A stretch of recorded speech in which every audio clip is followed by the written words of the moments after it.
Salut, je suis ravi de t'accueillir dans ce nouveau podcast et aujourd'hui on va parler d'un sujet qui, à mon avis, va intéresser beaucoup de personnes puisque on va voir ensemble comment réussir à faire tourner et développer un business quand on est encore salarié. Alors avant de rentrer dans le vif du sujet, comme chaque fois, je t'invite à cliquer sur le bouton s'abonner que tu as en dessous de ce podcast, en tout cas si tu m'écoutes sur YouTube, et penser à cliquer sur la petite clochette pour recevoir des notifications chaque fois que je sors un nouvel épisode. Donc autrement dit, chaque mardi, chaque jeudi et chaque samedi. Alors pourquoi je dis que ce sujet va certainement intéresser beaucoup de personnes? Parce que je sais que beaucoup d'entre vous êtes dans cette situation, vous avez un job, vous êtes salarié, ou alors peut-être que vous n'êtes pas salarié, vous êtes déjà indépendant, mais vous avez une activité d'indépendant dont vous avez envie peut-être de vous défaire. Moi, ça a été mon cas à un moment donné, et donc ça veut dire que voilà, on est déjà indépendant, on est déjà freelance, on est déjà entrepreneur, on a un business qui nous prend du temps, tout comme quand on est salarié. Mais à côté de ça, on a envie de développer un autre business, et donc on a cette grosse problématique, le temps. Voilà, on sait que parfois beaucoup de gens disent ah ouais, moi le problème c'est que j'ai pas assez d'argent pour développer mon business. Ouais, ok, c'est vrai que ça peut arriver dans certains cas, mais quelque chose que l'on manque encore plus cruellement souvent que l'argent, c'est véritablement le temps. Et donc du coup, quand on est salarié, on a un petit peu, tu sais, ce fameux cercle vicieux, et on sait jamais trop comment se défaire de ce cercle vicieux. C'est le cercle vicieux qui dit en fait, j'aurais besoin d'avoir plus de temps pour pouvoir développer mon business, mais pour pouvoir avoir plus de temps, il faudrait que je développe mon business et comme ça, par exemple, pouvoir réduire mon temps de travail en tant que salarié ou réduire le temps de travail que je donne dans mon autre activité de freelance. Donc, tu vois, il y a une espèce de cercle vicieux dont il faut pouvoir sortir. Et donc, le but de ce podcast, c'est d'apporter quelques conseils de productivité, d'efficacité qui vont te permettre de sortir de ce cercle vicieux, de développer ton business, de voir les ventes progresser et donc après de pouvoir enchaîner avec pourquoi pas réduire ton temps de travail, voire totalement quitter ton job si c'est ce que tu désires. Le truc, tu vois, c'est que le gros problème que l'on a la plupart du temps, et c'est quelquefois dû à un problème culturel, c'est qu'on a un peu cette tendance à se disperser, à vouloir faire des tonnes et des tonnes de choses. Et donc finalement, on se dit, waouh, quand je vois tout le travail que j'ai à faire pour développer ce business, j'y arriverai jamais parce que je travaille déjà 8-9 heures par jour dans mon job, puis il faut compter le trajet, puis il y a la famille, les machins, etc. J'ai pas le temps de développer le truc. La vérité, c'est que souvent, tu as largement le temps nécessaire pour développer ton business si du moins tu apprends à te concentrer sur l'essentiel. C'est-à-dire si tu apprends à ne pas te disperser, si tu apprends à te focaliser sur ce qui compte vraiment et mettre de côté tout ce qui est accessoire. Et ce qui est en fait génial, c'est que si justement tu apprends à développer ton business de cette manière-là, tu vas te rendre compte que lorsque tu auras plus de temps, tu auras tellement pris l'habitude de travailler sur base de l'essentiel, c'est que le temps que tu vas récupérer parce que voilà, ton business se met à cartonner, tu peux diminuer ton temps de travail au niveau de ton job, voire complètement le quitter. Donc, ça veut dire que tu gagnes énormément de temps. Si tu as appris à développer cette habitude de travailler, d'avoir un focus sur l'essentiel, sur ce qui compte vraiment, tout le temps que tu vas gagner, tu vas pouvoir véritablement le gagner pour toi. C'est ça finalement qui compte, c'est-à-dire le gagner pour toi, le gagner pour faire ce que tu as envie de faire, pour passer du temps avec ta famille, pour avoir plus de loisirs, pour peut-être simplement ne rien faire sans t'en vouloir et lire. Voilà, si maintenant toi ce qui te fait kiffer c'est de prendre tout ce temps libre pour développer encore plus tes activités, grand bien te fasse, mais en tout cas ce sera un temps choisi. Et donc ça, c'est le deuxième effet qui se coule finalement, de mettre en application ce que l'on voit ici ensemble dans ce podcast. Donc comme je te le disais, le gros problème, c'est que on a toujours tendance à être victime de deux choses. La première chose dont on est victime, comme je te le disais, elle est culturelle. C'est cette idée que c'est finalement le temps de travail qui est valorisé. Et donc, voilà, par exemple, on a déjà tous entendu dire « Ah ouais, t'as vu, lui, il pète des heures, il a un travail important, il fait beaucoup d'heures, etc. Lui, t'as vu, il a beaucoup de travail, regarde le nombre d'heures qu'il fait. » Enfin voilà, on valorise les personnes Alors, Dieu merci, ça commence quand même, je pense, à changer un peu.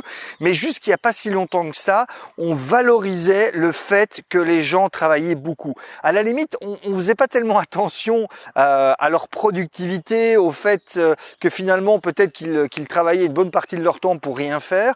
Mais on valorisait le fait et on valorise toujours le fait des heures de travail. Tiens, regarde, si tu es encore salarié, ben, qu'est-ce que tu as? Tu as un contrat de travail qui est basé sur un nombre d'heures. Tu dois faire un nombre d'heures par semaine. Tu dois faire un nombre d'heures par mois.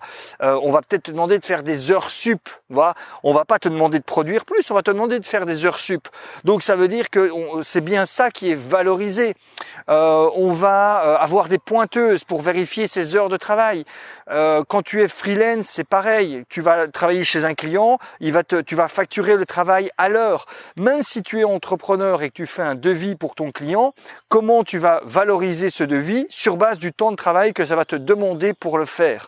On a vraiment cette valorisation culturelle basée sur le nombre d'heures de travail. Et donc ça, c'est la première problématique, c'est qu'on est tellement enfoui là-dedans que on va se dire, eh bien, si je veux développer mon business, il va falloir que je boote des heures. Ce serait pas normal de réussir à développer en business en travaillant que 1 heure par jour, par exemple. Voilà, c'est quelque chose, c'est un concept qui est difficilement envisageable. Et d'ailleurs, si tu reprends ce fameux bouquin que tu as peut-être déjà lu, qui est la fameuse semaine de 4 heures de Timothy Ferriss, il faut le lire, ce bouquin, comme un bouquin, alors entre guillemets, de philosophie business. Il faut pas le prendre au pied de la lettre. Il y a un jour dans une vidéo, Timothy Ferriss, qui était justement donc l'auteur du bouquin, qui était interviewé, et il dit, il travaille énormément. C'est pas un gars qui travaille que 4 heures par semaine. Il travaille énormément. Mais ce bouquin-là, il travaille beaucoup plus que les 4 heures par semaine.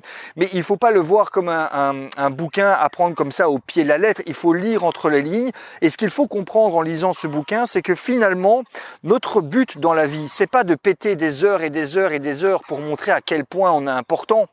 C'est au contraire de se poser la question, comment je peux faire en sorte de développer une activité qui me ressemble, qui me plaît, en travaillant le moins possible. Et ce qui est paradoxal, c'est peut-être qu'au départ, faire ça, ça va te demander effectivement du temps. Mais l'idée, c'est de toujours avoir cela en tête. Et donc, première chose à faire, c'est oublier ce côté culturel de dire si je ne travaille pas beaucoup, on va considérer que je suis un glandu, donc il faut que je me force à travailler beaucoup, même si c'est pour ne rien faire. Et ça amène à la deuxième chose. La deuxième chose qui fait que souvent on a tenté à faire des tonnes et des tonnes de choses et donc finalement on se dit wow, on est débordé avec tout le travail que j'ai, c'est impossible que je développe mon business parce qu'il y a plein de choses à faire. C'est que souvent on va avoir tendance à reporter toutes les choses qui sont réellement importantes, celles qui peuvent amener des gros résultats, mais on va avoir tendance à les reporter pour tout un tas de raisons psychologiques en prétextant qu'on a plein d'autres choses à faire et limite on va le montrer, je dis mais regarde, ben oui je sais que je devrais faire ça, mais regarde d'abord toutes les choses que je dois faire et on a une liste de to-do comme ça, regarde, je dois faire ça et puis je dois faire ça et puis je dois faire ça et puis il faut que je pense à faire ça aussi et puis il y a ça et puis il y a ça et donc voilà, on cache sous un tas de petits to-do qui sont que des prétextes, on repousse les choses qui sont vraiment importantes. Alors que si tu veux, en étant salarié ou en ayant déjà une activité d'entrepreneur, si tu veux réussir à développer ton business sans devoir y passer des heures et des heures, il y a deux choses que tu dois garder à l'esprit. Tu dois te concentrer sur l'essentiel et aller droit au but. C'est appliquer la loi de Pareto de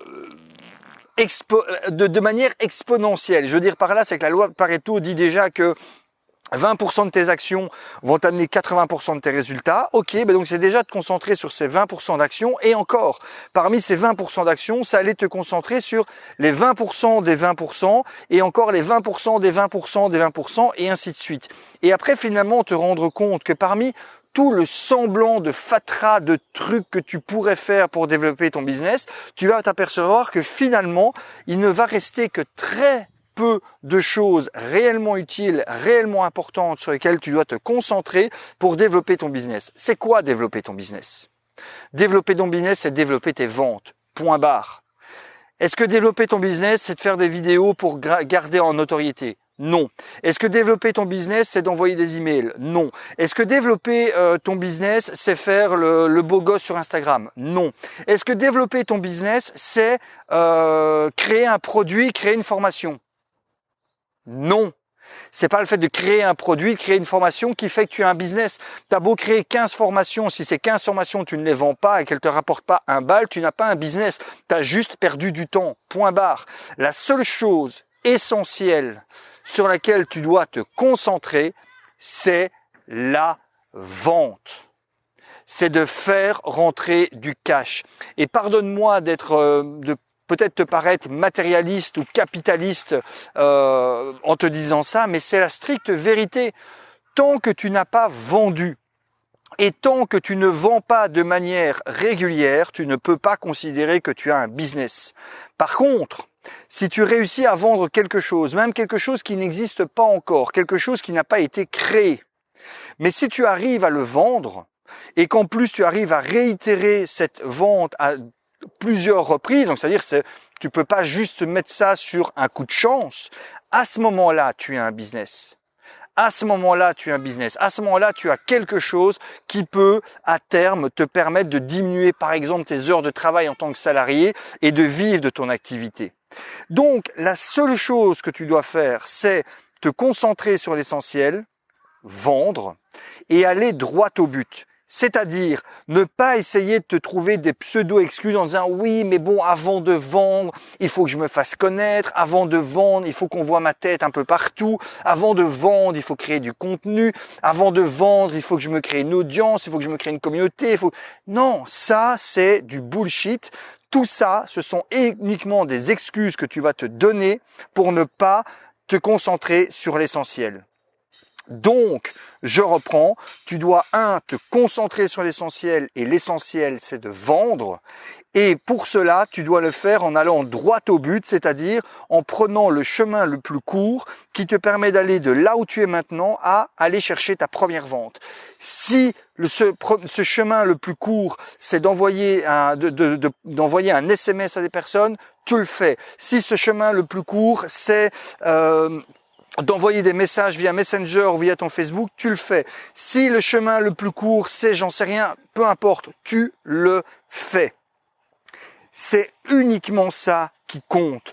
Tant que tu n'as pas vendu, le reste, c'est du pipi de chat, ça ne te sert à rien. Ça ne te sert strictement à rien. Retiens bien cela. Alors on va me dire, oui, mais Olivier, je ne peux pas vendre quelque chose qui n'existe pas. Eh bien, moi, je te dirais, si tu peux. La preuve, reprends toutes ou quasiment toutes les formations que j'ai vendues, j'essaie de me rappeler d'une formation que j'ai fait différemment, mais quasiment toutes, en tout cas 80% des formations que j'ai vendues, je les ai vendues au départ alors qu'elles n'existaient pas encore. Prends par exemple CopyCash, qui est ma grosse formation en copywriting, qui est une formation hyper complète, avec plein de modules, avec plein de bonus. Quand j'ai vendu cette formation, la seule chose que j'avais, c'était un plan succinct de ce que je voulais apporter sur une page A4. Suffisamment en fait pour avoir de quoi créer un argumentaire de vente et faire les ventes. Et c'est lorsque j'ai fait des ventes que j'ai commencé à faire l'enregistrement. Donc autrement dit, les premières personnes qui ont rejoint CopyCash, entre le moment où elles ont fait leur achat et le moment où elles ont commencé à avoir la formation, elles ont eu quelques jours de délai. Et puis elles n'ont pas eu toute la formation d'un coup, elles ont attendu, elles ont eu la formation au fil de l'eau. Maintenant, les gens qui rejoignent CopyCash, ben oui, effectivement, maintenant que je fais des ventes, tout est fait. Donc quand les gens rejoignent maintenant CopyCash, ils ont la totalité. Opération séduction, une autre formation que j'ai faite qui a très bien fonctionné. Pareil, quand j'ai vendu entre, je pense, le mardi ou le lundi et le dimanche, et j'ai commencé à enregistrer la formation le lundi qui a suivi. Autrement dit, ça veut dire que si je n'avais pas fait de vente, ou si je n'avais pas fait suffisamment de vente à mon goût, eh bien j'aurais tout simplement pas perdu mon temps à faire le truc. Là, je me suis concentré sur ce qui compte vraiment, vendre, vendre, vendre. D'accord? Je vais terminer ici ce podcast, mais voilà, concentre-toi sur ça. D'ailleurs, laisse-moi un commentaire. Dis-moi un peu ce que tu penses de ce que je viens de t'évoquer ici. Dis-moi un peu, toi, qu'est-ce que tu fais comme action au quotidien pour développer ton business? Donne-moi ton commentaire, donne-moi un petit pouce en l'air ou un petit pouce en bas. Et comme chaque fois, pense à regarder dans la description de ce podcast, peu importe la plateforme où tu l'écoutes. Il y a un lien qui va te permettre de récupérer un cadeau, c'est offert, c'est gratuit. Tu cliques sur le lien, tu vas pouvoir récupérer ce cadeau qui est en lien avec ce podcast. Je te remercie pour ton écoute. Je te dis à très bientôt pour le prochain épisode. Ciao.